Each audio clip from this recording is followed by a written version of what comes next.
Why are we bringing dollars in the middle of our trade? Let me say this. I think it is important for the trade ministers who are here. We are all struggling to make payments for goods and services from one country to another because of differences in currencies. And in the middle of all this, we are all subjected to a dollar environment. Kenyans want to pay for Tanzanian goods in dollars. Tanzania wants to pay for DRC goods in dollars. Egypt wants to pay. Why are we bringing dollars in the middle of our trade? Whereas in Namibia, for example, the number of Chinese people living here in the meantime is 4 times as much as, for example, the German community. Mr. Speaker, yeah. What is your problem with that? Why does it become your problem? It looks like it's a more European problem than our problem. Yeah. You talk about Chinese. We allow Germans to come offer visas here. Red carpet. Our people are harassed in Germany.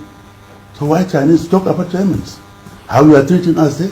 Chinese don't treat us like that. We know what we will handle our own country. Don't be sorry for us. Absolutely, yeah. Yeah.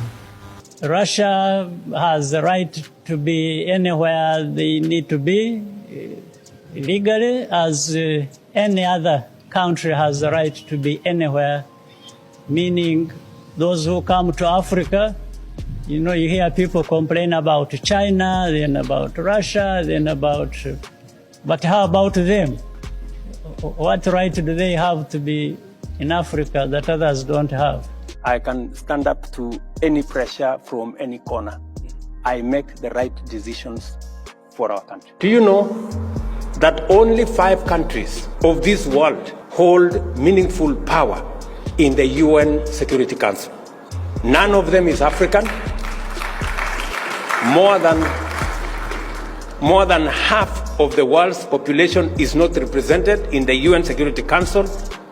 It is neither democratic, it is not representative, it is not transparent, it is not accountable.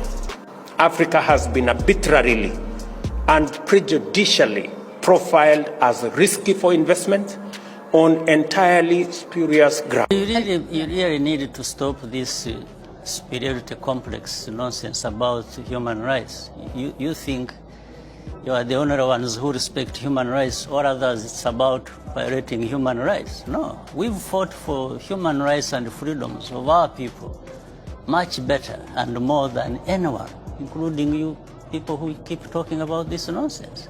You don't start telling the others what to do, what they should not do, or that what they are doing is not to your satisfaction. Who are you? Every time Westerner comes, it's about Chinese. I told Chinese ambassador, yeah, I'm not your puppet. It was in press everywhere. So please, respect us. That's all I will say. If we don't respect ourselves, nobody is going to respect us. When we say African problems, African solutions, we must be serious about the solutions. What kind of outcome you expect where 50 heads of state are sitting?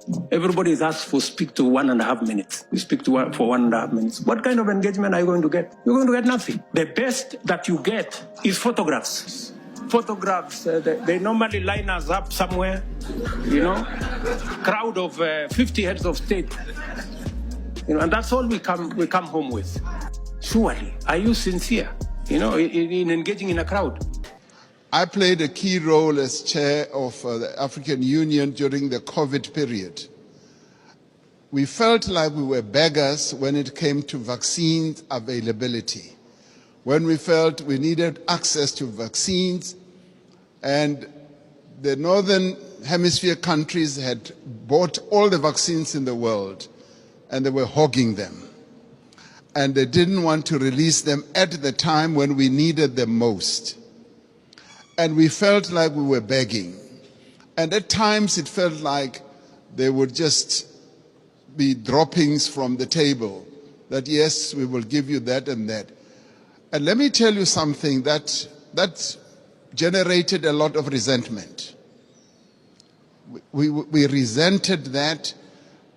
And it got worse when we said we want to manufacture our own vaccines. And when we went to the WTO, there was a lot of resistance. enormous resistance.